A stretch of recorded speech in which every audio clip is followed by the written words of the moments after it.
namaskar. This is Firstpost and you're watching Vantage with me, Palki Sharma.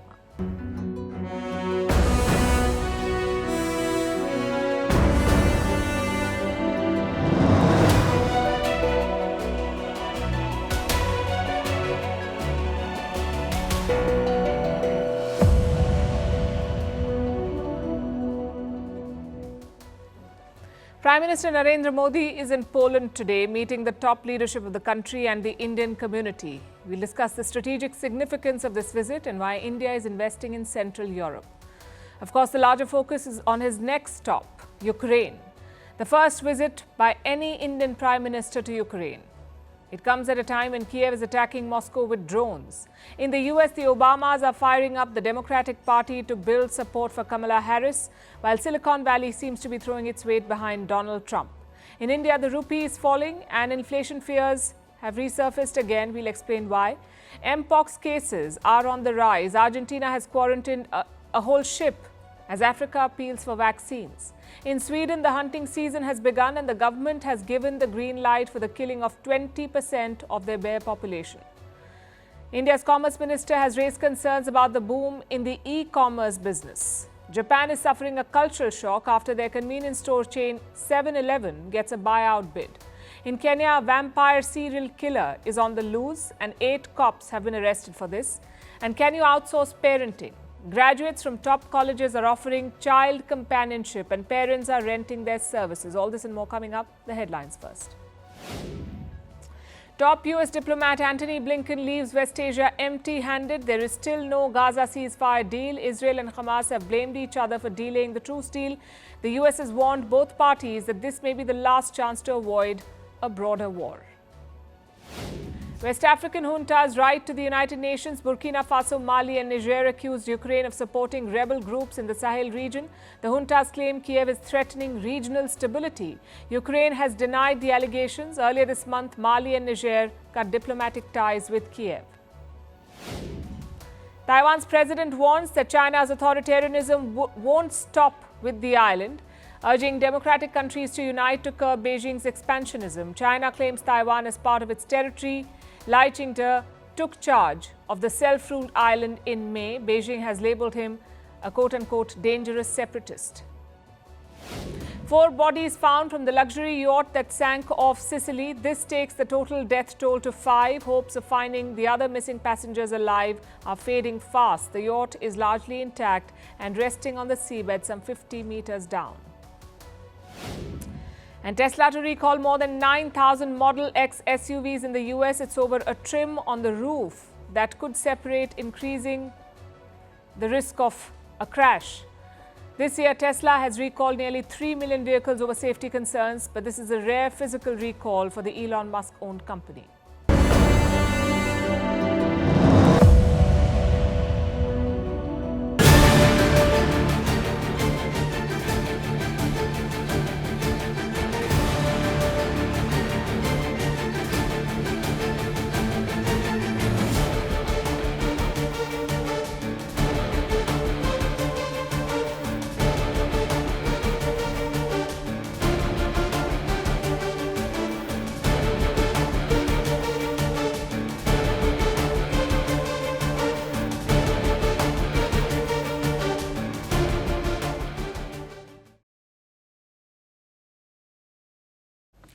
Prime Minister Narendra Modi is in Poland. He landed in Warsaw earlier today, where he got a ceremonial welcome. Now, this is a very important trip for both countries, India and Poland. No Indian Prime Minister has visited Poland in 4 decades. This is the first in 45 years. Of course, the headlines don't reflect that. They focus more on Modi's next stop, war-torn Ukraine. But you can't just fly into Kyiv. You must take a train from Poland to the Ukrainian capital. And that is primarily why Prime Minister Modi is in Warsaw, the Polish capital. Having said that, the first leg is significant too. So tonight we are focusing on Poland. Prime Minister Modi got a ceremonial welcome at the airport. As we speak, he's visiting war memorials in Warsaw. First was the Jam Sahib Memorial. It honors a king from Jamnagar in the Indian state of Gujarat. He sheltered Polish children during the Second World War. Then he visited the monument to the Battle of Monte Cassino. Again, a Second World War memorial.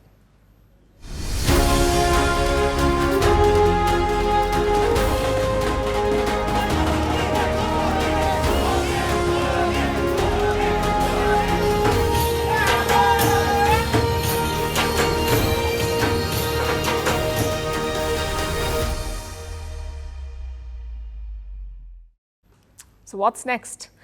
Prime Minister Modi will address the Indian community later today. Around 25,000 Indians live in Poland. 5,000 of them are students. The rest are mostly traders and tech experts. Tomorrow, Modi will meet Polish leaders, both President Andrzej Duda and Prime Minister Donald Tusk. Afterwards, he will take a train to Kyiv, a journey that will last around 10 hours. But more on that tomorrow. For now, let's look at Prime Minister Modi's mission in Warsaw.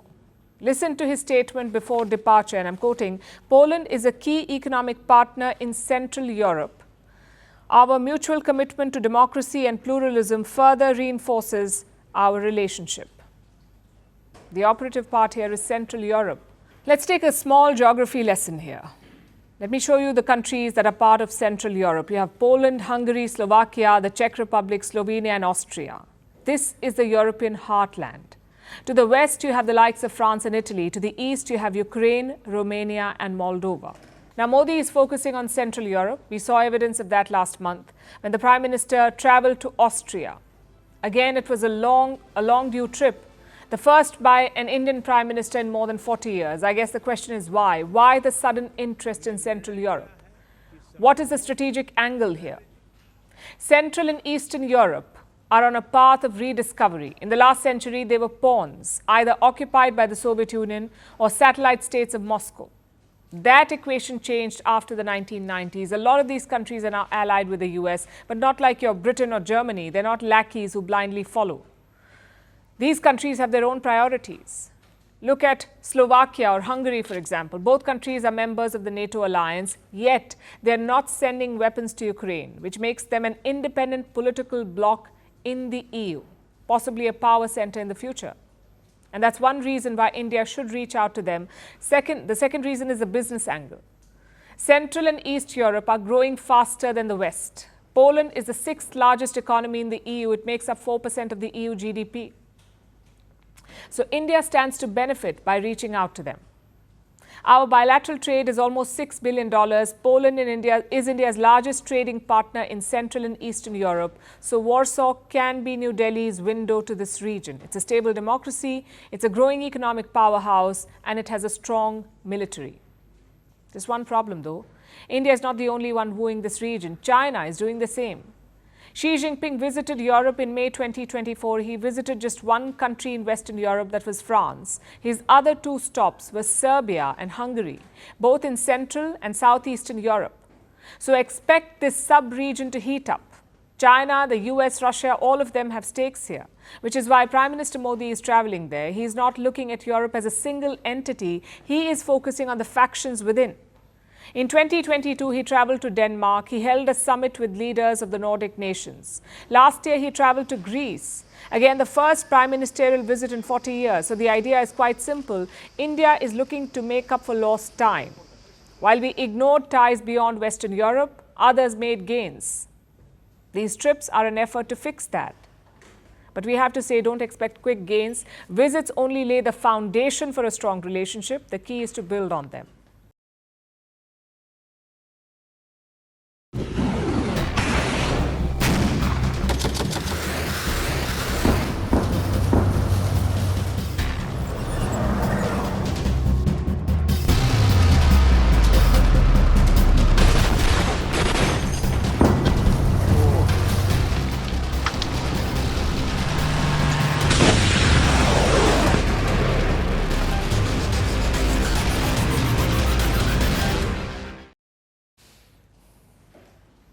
Poland, like I said, is just the first stop of Prime Minister Modi's trip. The next is Ukraine. He will leave for Kyiv tomorrow evening. And the world will be watching this visit. One, because it's unprecedented. Narendra Modi will be the first Indian leader to visit Ukraine, the first ever. And reason number 2, because of the timing. The war has shifted. It is now being fought on Russian land. Kyiv is ramping up attacks on Moscow, and Prime Minister Modi's visit comes right in the middle of it. Take a look.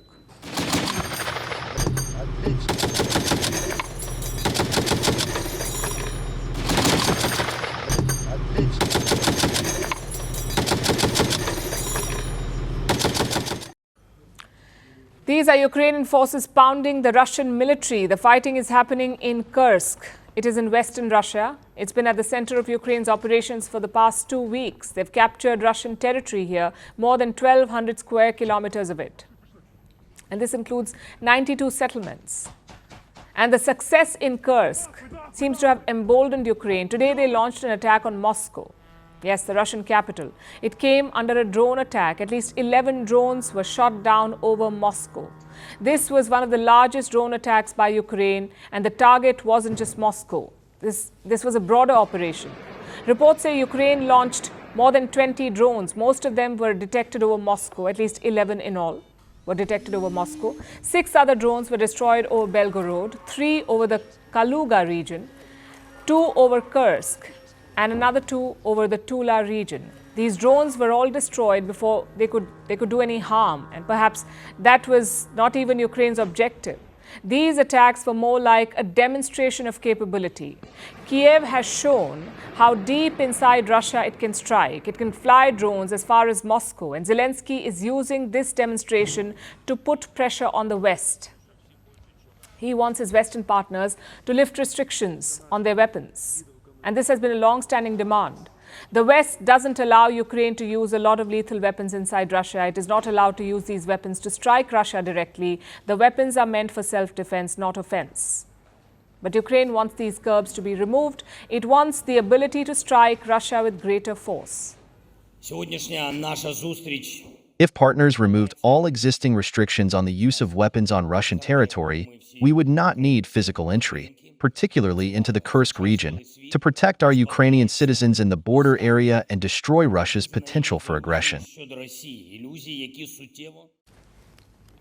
Zelensky wants to intensify the attacks on Russia. This means only one thing: a bigger clash in the coming days. Moscow is certainly preparing for it. It is sending more troops and military assets to the border regions. Locals here are getting warnings, like this one. Russians near the Ukrainian border have been asked to stop using dating apps. Apparently, they compromise safety, dating apps. Moscow believes that Ukrainian forces are also using the same apps to gather intelligence, so the locals in Russia have been asked to stay away from them. Moscow has also launched a counter-operation against the Ukrainians operating in Russia.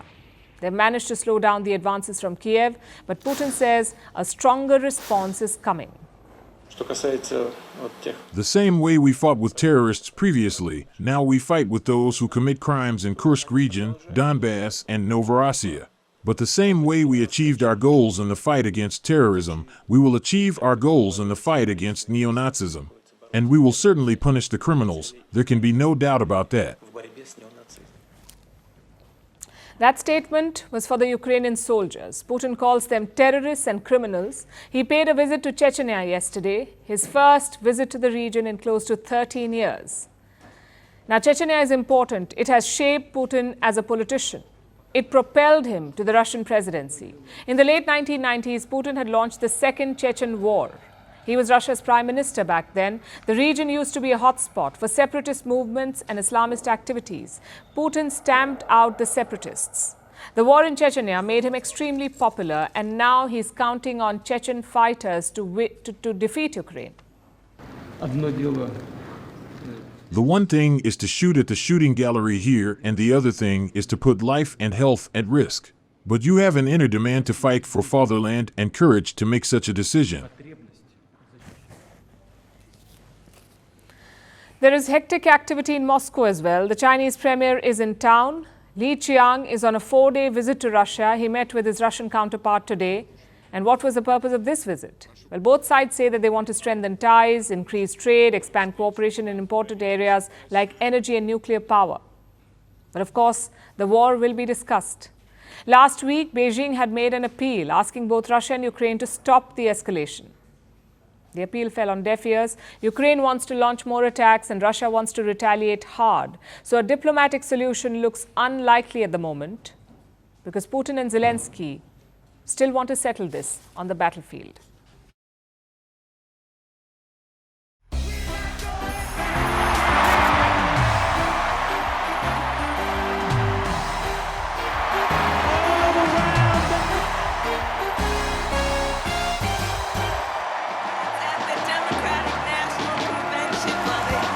Michelle Obama. America Hope is making a comeback.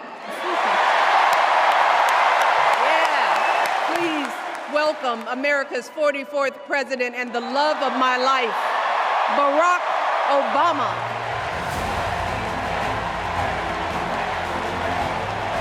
Chicago!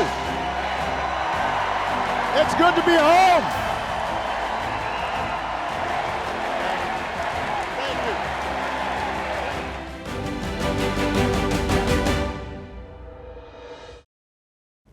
As you can probably guess after that introduction, our next story is about the US presidential election. Yesterday was day 2 of the Democratic National Convention. Traditionally, these conventions are held for one reason, so that the party can select their presidential candidate. But that was already wrapped up a few days ago. The Democrats officially nominated Kamala Harris on August 5th. However, that did not stop them from following tradition. There was a roll call last night, which soon turned into a dance party.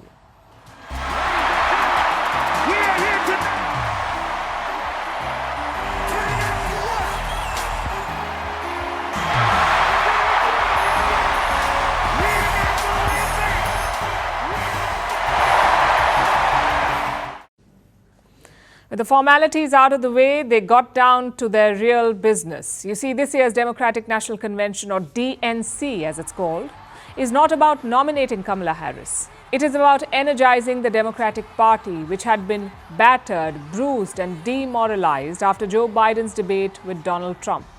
Enthusiasm was at an all-time low. But now, a month and a half later, they're having dance parties. The mood change is striking. Harris's nomination has uplifted their spirits. However, it won't be enough to win the election. Her victory is not guaranteed by any means. Technically, she is leading in the polls, but the margin is narrow. One goof up and she could fall behind. And Kamala Harris knows this. So she wasn't even at the convention last night. Actually, she wasn't even in the same state. The DNC is taking place in the city of Chicago, in the state of Illinois. But Harris was campaigning in the neighboring state of Wisconsin, which is a swing state. It is crucial for her presidential bid. So that's where she was campaigning.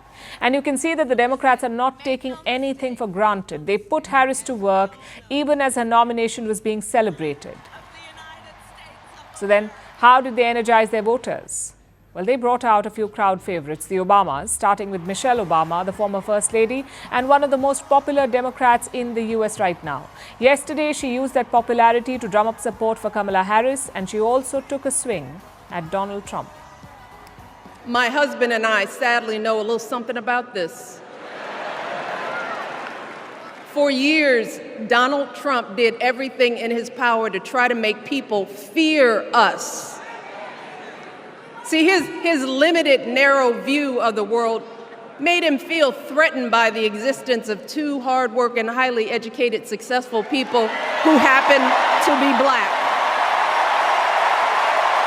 I want to know, who's going to tell him that the job he's currently seeking might just be one of those black jobs?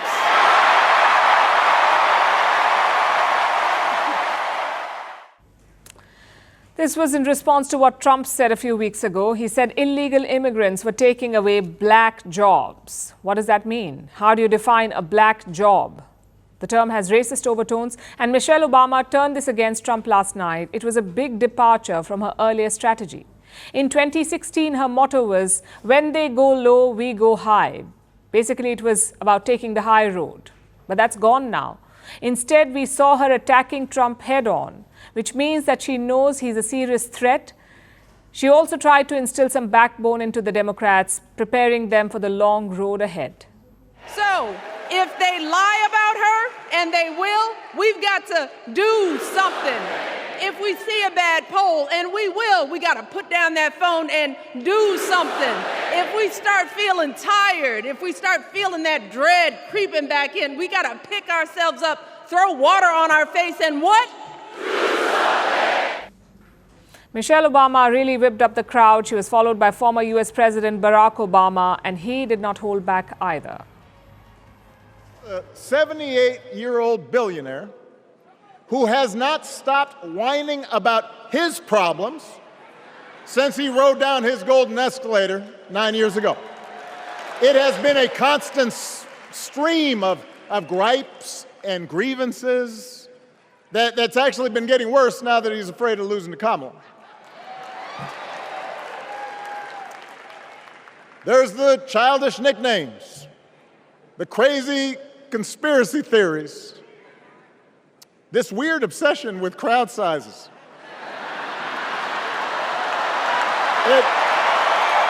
We do not need 4 more years of bluster and bumbling and chaos. We have seen that movie before, and we all know that the sequel is usually worse. America's ready for a new chapter. America's ready for a better story. We are ready for a President Kamala Harris. So there is joy and hope in this camp. Meanwhile, on the other side, Donald Trump is busy rallying his own supporters, and he's getting some help from Silicon Valley, from the likes of Elon Musk, the billionaire owner of the social media platform X. He recently interviewed Donald Trump on X. Elon Musk interviewed Trump, and now he's conducting a poll. He calls it a super unscientific poll to gauge voting preferences. Almost 5 million people have voted so far, and Trump is leading Harris 74 to 26. It really is super unscientific. But this gives a morale boost to Trump supporters. So in a way, Musk is for Trump what the Obamas are for Harris. And he's not the only tech mogul backing Trump. There are a host of them lining up to fund the Trump campaign through a donor network, which was co-founded by Trump's running mate, J.D. Vance. And how much money have they raised?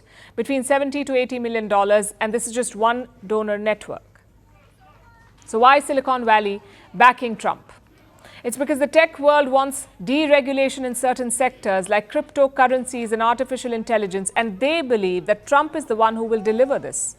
That is why they're pouring millions into Trump's campaign. And if there's one universal truth, it is this: money influences elections. That is a fact. And all this tech money will help Trump, which is part of the reason why the Obamas are still worried. It's why they told the crowd to expect setbacks. They're planning for the long haul. And the DNC is but a blissful pit stop before the real race begins.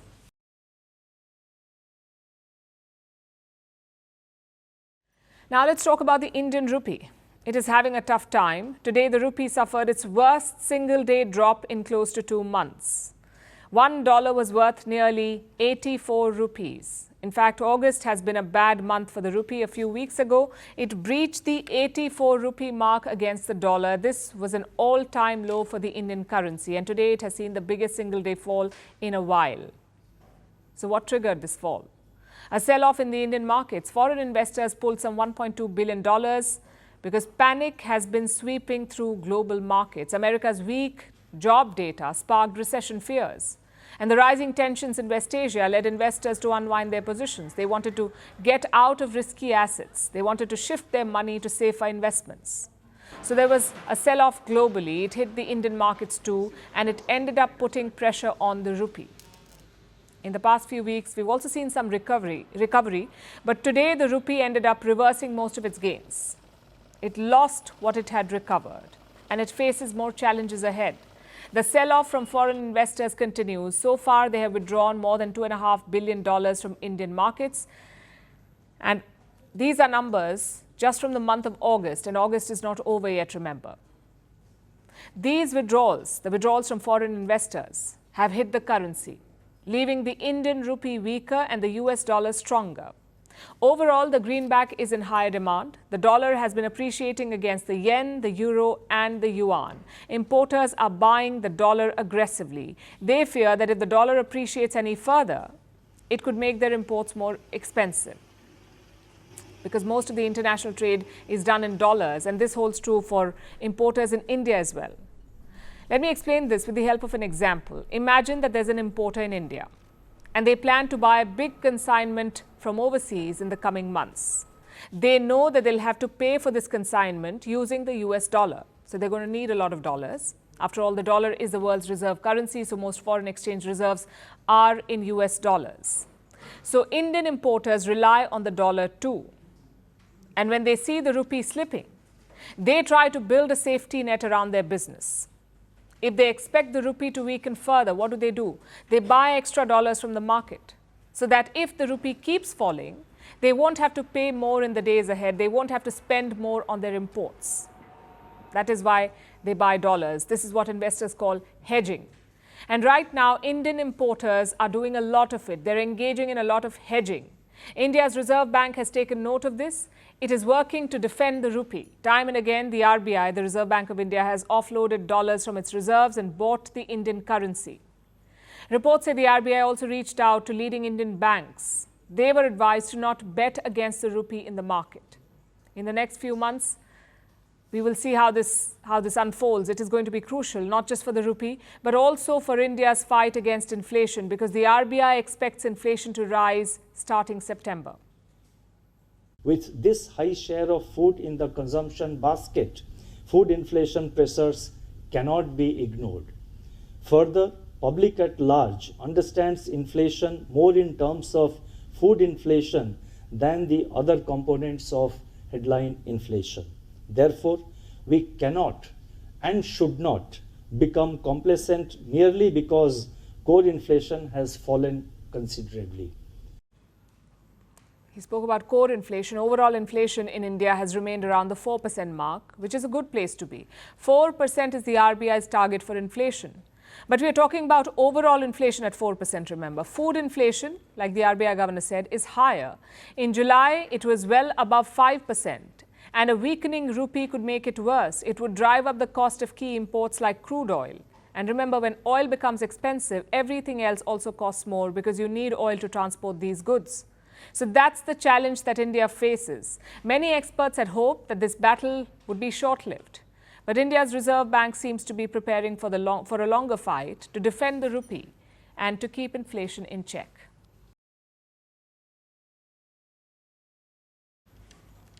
Now let's talk about Mpox. It is spreading globally. Today, Thailand recorded its first case. It was a European man who had recently visited Africa. Now, these growing cases are causing alarm. Countries are screening travelers. Argentina has quarantined an entire ship over a suspected case. The World Health Organization that raised an alarm last week now says Mpox is not the new COVID. Africa is appealing to the world to show solidarity, not impose travel bans. But here's the unfortunate part.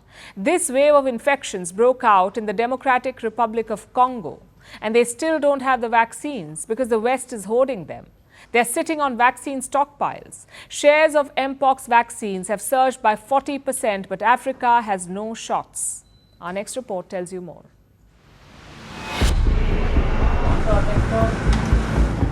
The situation constitutes a public health emergency of international concern. Detection and rapid spread of a new clade of Mpox in eastern DRC, its detection in neighboring countries, and the potential for further spread within Africa and beyond is very worrying. A coordinated international response is essential to stop these outbreaks and save lives. That was the WHO chief on the 14th of August. It declared Mpox a public health emergency. But for doctors in the Democratic Republic of Congo, this is not new. They have been battling this disease for 2 years now. The skin lesion disease comes from I don't know where. I can't even remember the name of the disease. We were told that it comes after eating game, but neither I nor my child have eaten game. These symptoms just appeared. Since January, the DRC has recorded 16,000 cases of Mpox.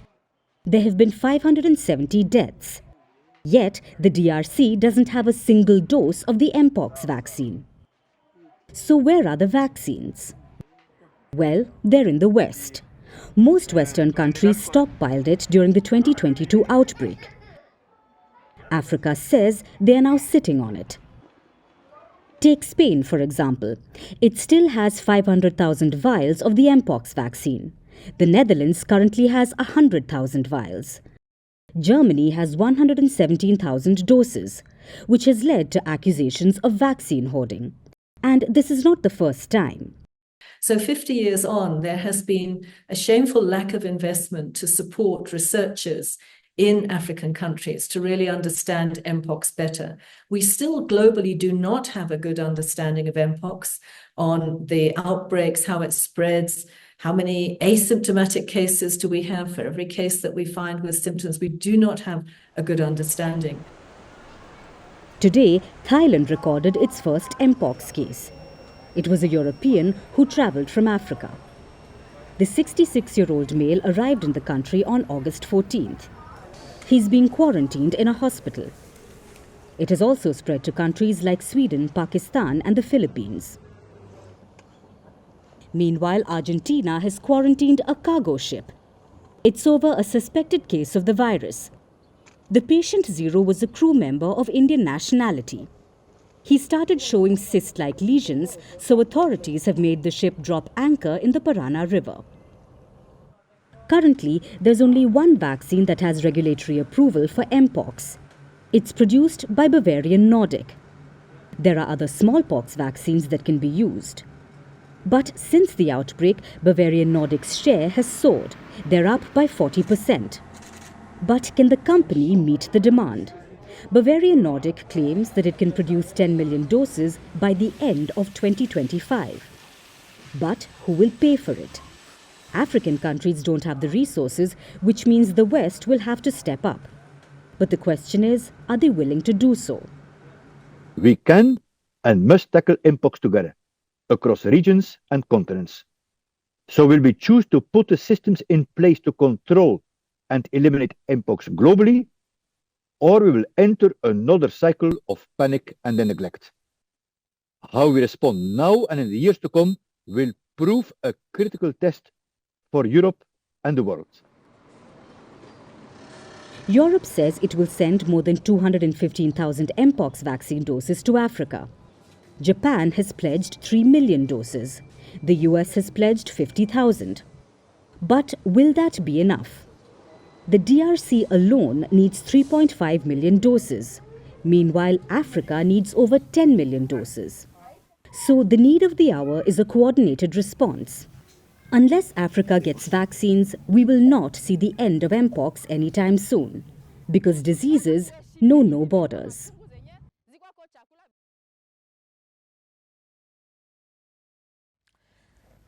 Imagine you're looking to buy something, maybe a gadget or a kitchen utensil or a piece of clothing. What's the first thing you would do?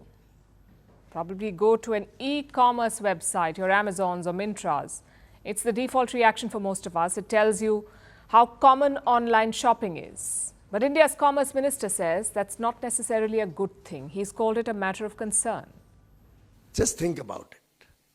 Are we going to cause huge social disruption with this massive growth of e-commerce? And I don't see it a matter of pride that half our market could possibly become a part of the e-commerce network 10 years from now. It's a matter of concern. Cloud kitchens. What is the impact of these cloud kitchens? Very nice, 4 or 5 chefs will get a work there and 4 or 5 delivery boys. Of course, we'll end up becoming a country of couch potatoes, watching OTT and having food at home every day. और friendship घर पे बैठ के OTT पे Swiggy और Zomato order करके friendships नहीं create होती है, वो तो कॉफी शॉप में जाके क्रिएट होती है. The minister basically raised 2 problems. Number 1, the health impact. He says e-commerce is turning us into couch potatoes. We're watching content on OTT, ordering food from home and even shopping from our couch.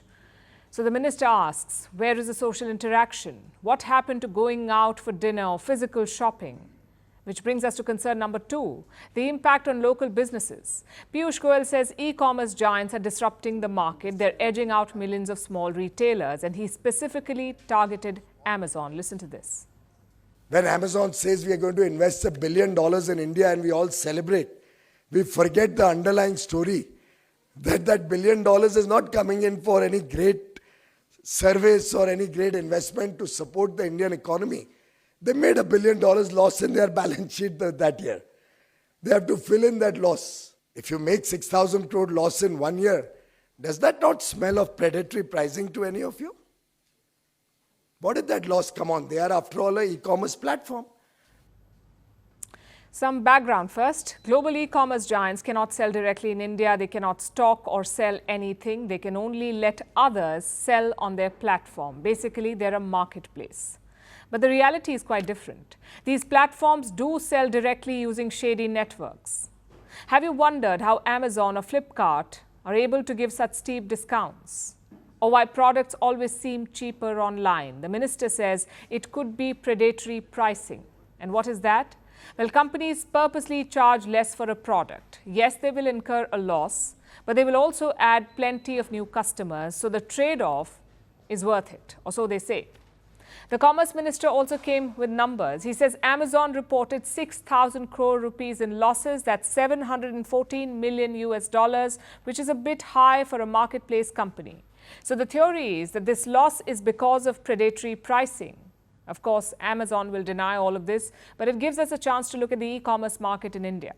It's worth almost $70 billion already, $70 billion, which is 7% of the total retail market. By the year 2030, it is projected to reach $325 billion. Now, if this projection holds, $325 billion, India will become the third largest online market. And what about the users? How many Indians actually shop online? Just 4.3% of the population, that is all. Compare that to other countries. In China, it is 25%. In the UK, it is 23%. In India, only 4.3% of the population shops online. But the bottom line is quite clear. India's e-commerce industry is still growing, which is why the minister's comments are strange. Does the government want to put the brakes on e-commerce? Well, not quite. Piyush Goyal accepted that e-commerce is here to stay, but he wants it to be more organized. He wants the pricing to be fair. Well, that's actually up to the government, because consumers will always prioritize two things. One is low price and second, comfort. Right now, e-commerce offers both, and the pandemic is also responsible for this change. Most Indians were locked down for more than a year, so they discovered e-commerce. In fact, it became their only option in a lot of cases, to buy groceries, to buy medicines, and to buy most essential goods. The pandemic may be behind us, but this practice has stayed. So the onus is now on the government. How can they regulate e-commerce in India? Well, they did try. We saw an attempt in late 2021. The government set up an open source non-profit marketplace, ONDC, Open Network for Digital Commerce, ONDC. The idea was quite simple: offer an alternative to the likes of Amazon or Swiggy or Zomato. That was what they were trying to do. No hidden costs, no predatory prices. Everything was supposed to be transparent. And how is ONDC doing? Well, they get around 60,000 food orders per day. 60,000 per day. Swiggy and Zomato get 2 million each. So there's a long way to go. But ultimately, there's only one solution. We need more competition, because right now it is a duopoly. Flipkart makes up 48% of India's online market. Amazon makes up 26%. That's two companies with 3/4 of the market. So it's easier for them to manipulate it. A more crowded market would certainly be fairer. But even then, some of the minister's concerns remain. Laziness for sure. But also the issue of small retailers. We're talking about millions of small neighborhood shops. Entire families depend on them. So if e-commerce takes over, what will these people do? Will they adapt to the online shopping trend? Or will they be wiped out? We say it's good that the government is asking the right questions, but I'm afraid the answers too must come from them.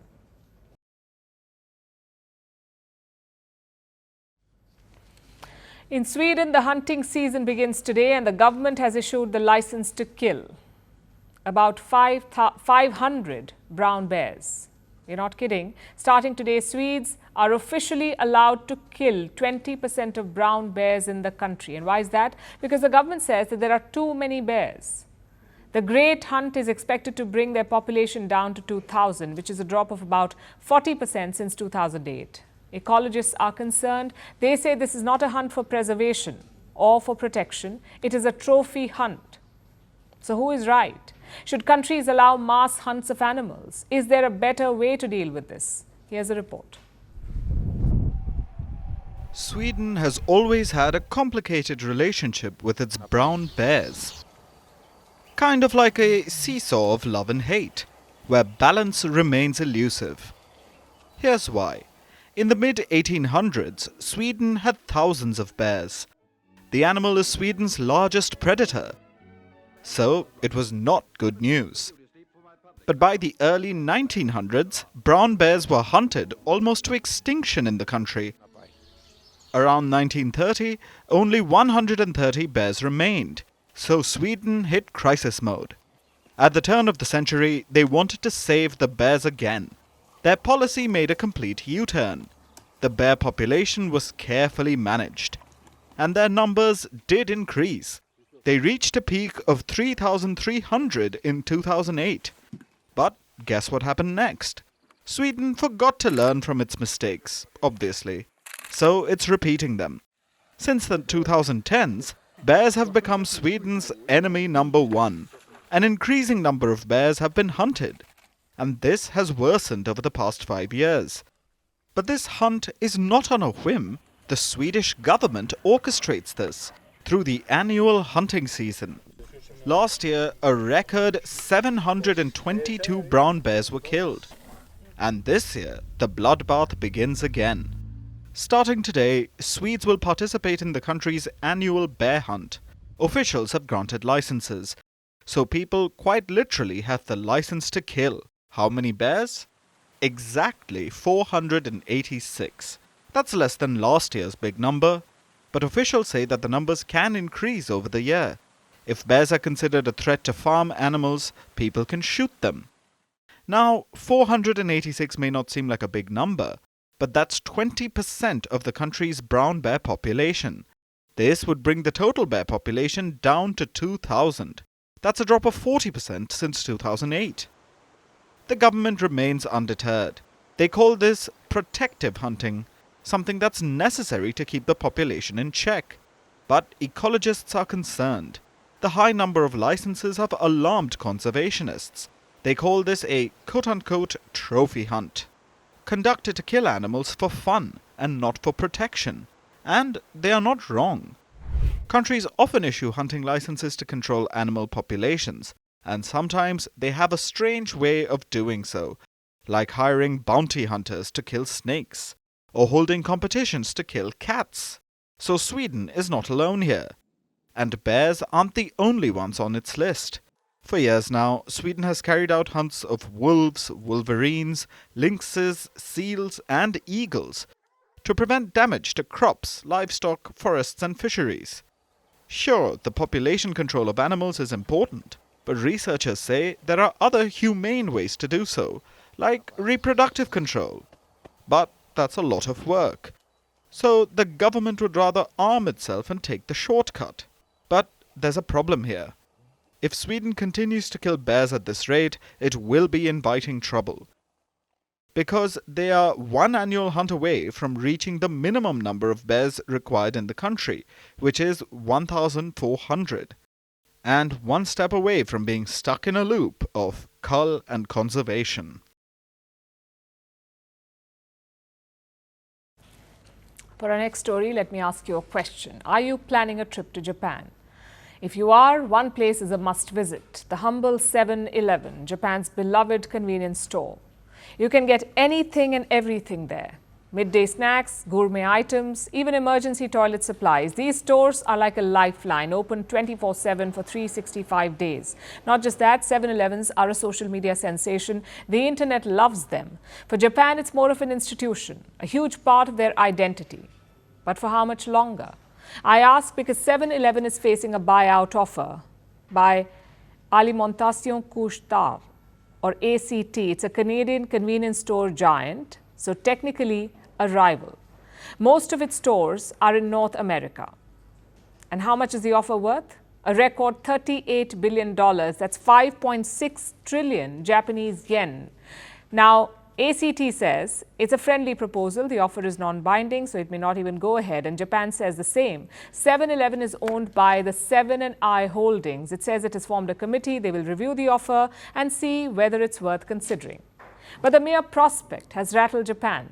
They cannot imagine 7-Eleven being North American, which is also odd because 7-Eleven was founded in Texas back in the year 1927. And for most of the 20th century, it was American. It was only in the year 1974 that it struck a deal with Japan's Ito Yokado. It's the first 7-Eleven after that opened in Japan after 1974. It became popular. By 1991, the Japanese company bought a 70% stake in 7-Eleven, and the rest, as they say, is history. Today, 7-Eleven is the world's biggest convenience store chain. The world's biggest. They have 85,000 shops across 20 countries. In Asia, it's almost a staple, which makes this takeover bid a tough one for Japan. Also first for them. Something like this has never happened before. No Japanese company this big has ever been acquired by a foreign firm. It's because of two reasons. One, Japan's protectionist policies, and two, their choice of stability over profit. But that seems to be changing. Japan is now more open to foreign buyers, though a purchase of this magnitude could be sensitive. Because 7-Eleven is just not just an economic asset, it is culturally significant. Foreign ownership could be a threat to that identity. And there have been other such examples in the past. Take Cadbury, for instance. It was a British institution. It has a 2-century-long legacy of making chocolates. In 2010, it faced a takeover bid from American rival Kraft Foods. Cadbury tried to resist, but in the end, Kraft acquired it for more than $19 billion. It also prompted a revamp, though. The acquisition did not go well with the UK, so the UK government changed the way takeovers work. Then there was Volvo, a Swedish automotive icon. In 2010, Chinese car maker Geely acquired it for $1.8 billion. And this was the first time a Chinese car maker bought 100% of its rival. It raised concerns, especially about Volvo's brand identity. Same goes for US Steel. Earlier this year, Japan's Nippon Steel announced that it was going to acquire this company. The deal is worth $15 billion, but it is facing resistance, especially from the White House. US President Joe Biden wants it to remain American-owned.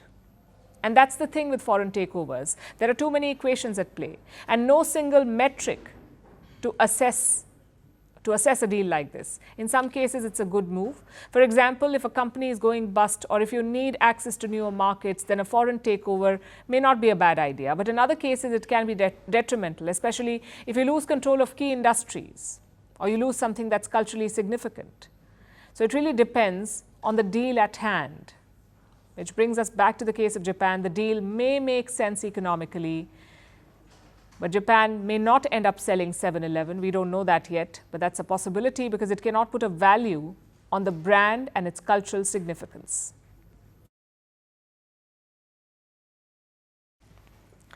Now we turn to Africa, to Kenya in the east, where a suspected serial killer is on the loose. Last month, 9 dead bodies were discovered in a quarry in Kenya's capital, Nairobi. All the victims were women. 3 days after the discovery, the police arrested a suspect. He confessed to killing 42 women over the span of 2 years and dumping their remains in the quarry. At the time, the Kenyan police described him, and I'm quoting, they called him a vampire and a psychopath. He was kept in detention since his arrest, but yesterday he broke out. This suspected serial killer and 12 others escaped from a police station in Nairobi, apparently with the help of some guards. 8 police officers have been arrested since, and a manhunt is underway to find Kenya's quarry killer. Here's our report. These were the scenes from Kenya's capital, Nairobi, yesterday. A police station became a crime scene after a jailbreak. 13 prisoners escaped from the cells, among them 12 Eritrean nationals who were arrested for being illegally in Kenya, and 1 male murder suspect, namely Collins Chumaisi Kalusha, who is connected with the Kware murder incident. The quarry murder incidents he's referring to are a series of gruesome murders committed by a suspected serial killer.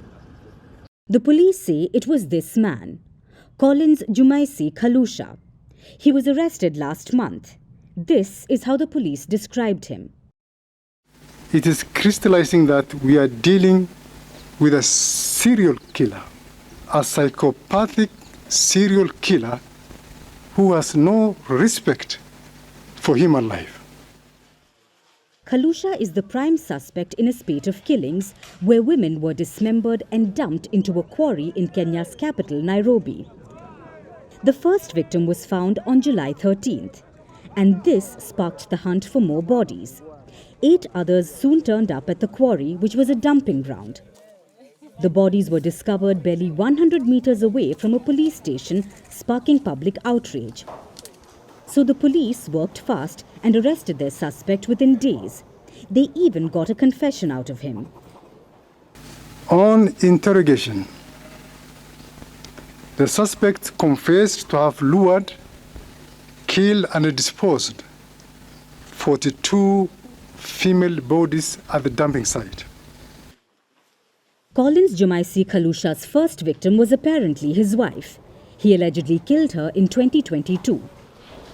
That's when his killing spree started. And he killed his last victim just 5 days before he was arrested. His lawyers deny this version of events. They say he was tortured into confessing. The investigation is still ongoing, and Kalusha has been in police custody since his arrest. He last appeared in court on Friday. His custody was extended by 30 days so that the police could wrap up their investigation. But before they could finish their probe, Kalusha escaped. Kalusha and 12 others apparently cut a wire security mesh in the police compound. They climbed through the hole and then jumped a perimeter wall. The police discovered that Kalusha and the others were missing at about 5 a.m. on Tuesday when they were supposed to get breakfast. So how is it that the prime suspect in a serial killer investigation could escape? Well, apparently he had help. Our preliminary investigation indicated that the escape was aided by insiders, considering that officers were deployed accordingly to guard the station. Consequently, I have interdicted 8 officers who were on duty last night. 8 police officers are accused of helping the 13 prisoners escape. They have been arrested and are being questioned. Meanwhile, a manhunt is on to find the fugitives, especially Kalusha. But this means that a potential serial killer is on the loose in Kenya.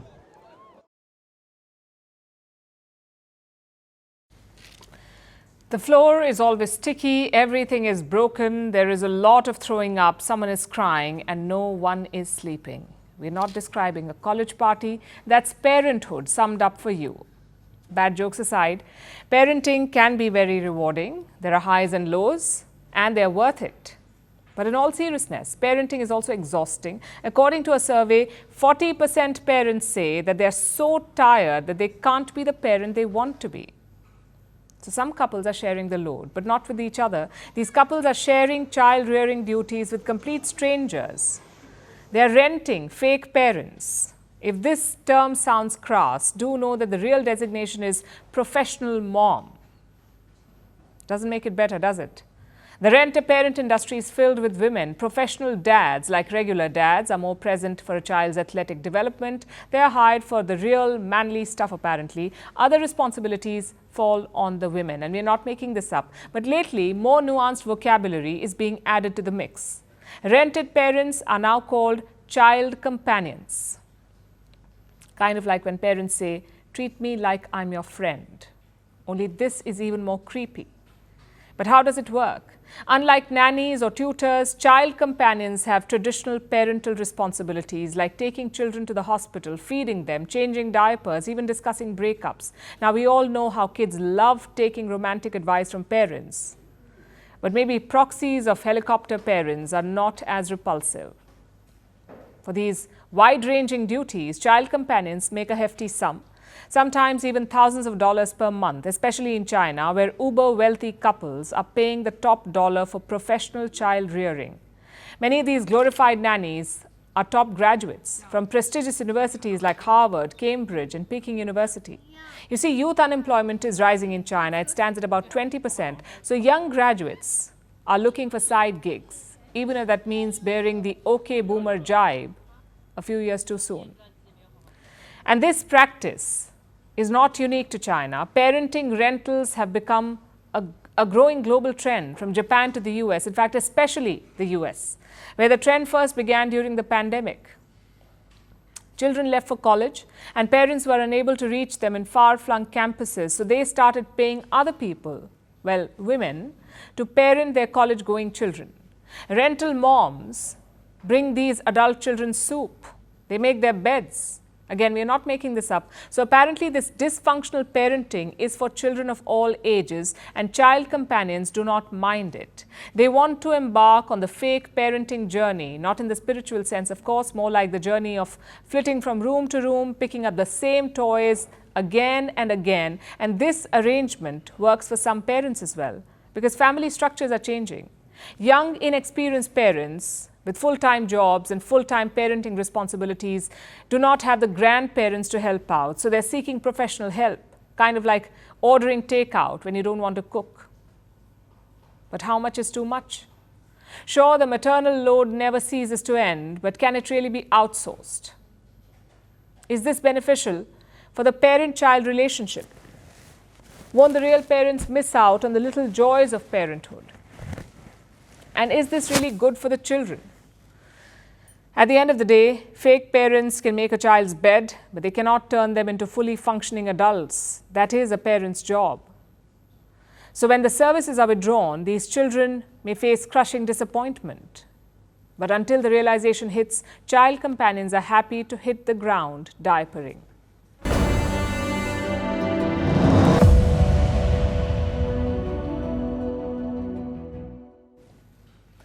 The Democratic Convention is happening right now. We've been telling you about it. It's supposed to be serious business, nominating the next person who will bomb West Asia. But things don't always go to plan, because conventions have a lot of moving parts. Back-to-back speeches, music and lights, a lot of props, and in the end, the balloon drop.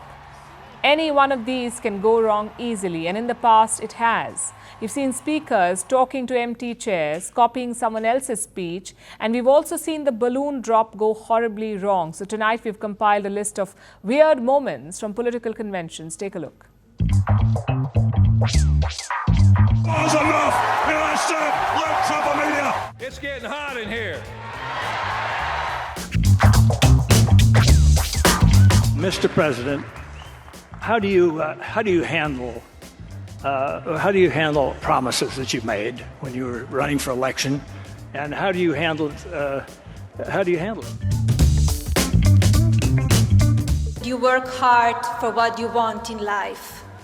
That your word is your bond, and you do what you say and keep your promise. That you treat people with respect. We want our children in this nation to know that the only limit to your achievements is the strength of your dreams and your willingness to work for them. Wait a minute. Who are you? You work hard for what you want in life. That your word is your bond, that you do what you say you're going to do. That you treat people with dignity and respect. We want our children and all children in this nation to know that the only limit to the height of your achievements is the reach of your dreams and your willingness to work hard for them. Damn! Women are not without electoral. One eternity later. Or political power.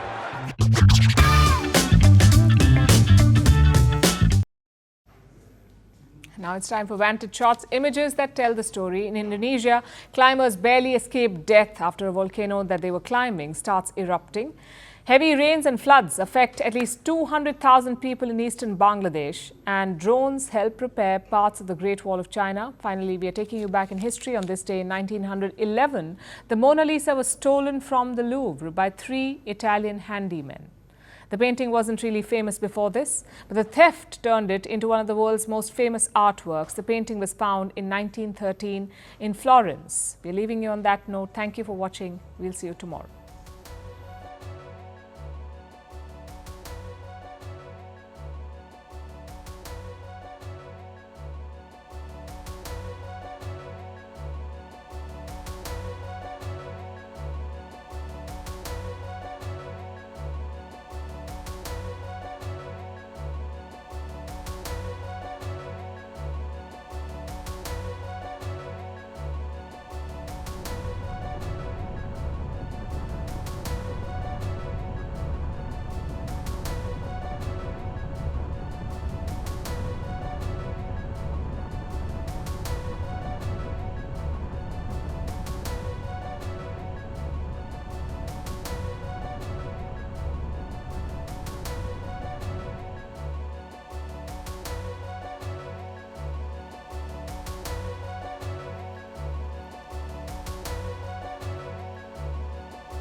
across continents, one powerful news source.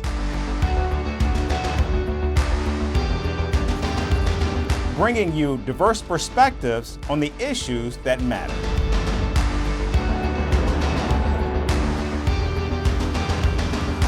We go beyond the boundaries to give you that little extra about every sporting moment.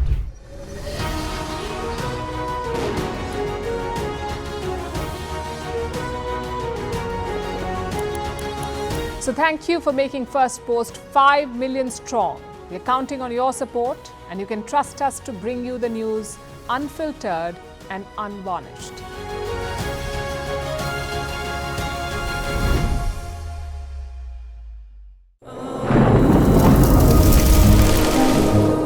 Climate change is on our doorstep. It's time for a revolution to take root. And it starts with 1.4 billion Indians. It starts with one tree for humanity, one tree for Mother Earth, one tree for our future. Project One Tree, a News 18 network initiative.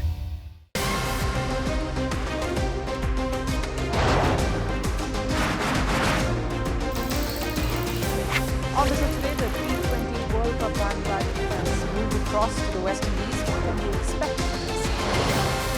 Hello, I'm Alison Green, coming to you from Durban, South Africa. Today we have a special show. We'll start with a report on India's shifting nuclear posture. For the first time since India officially became a nuclear power. Hello and welcome to Firstpost America. I'm Aaron Ham, coming to you live from the nation's capital in Washington, D.C.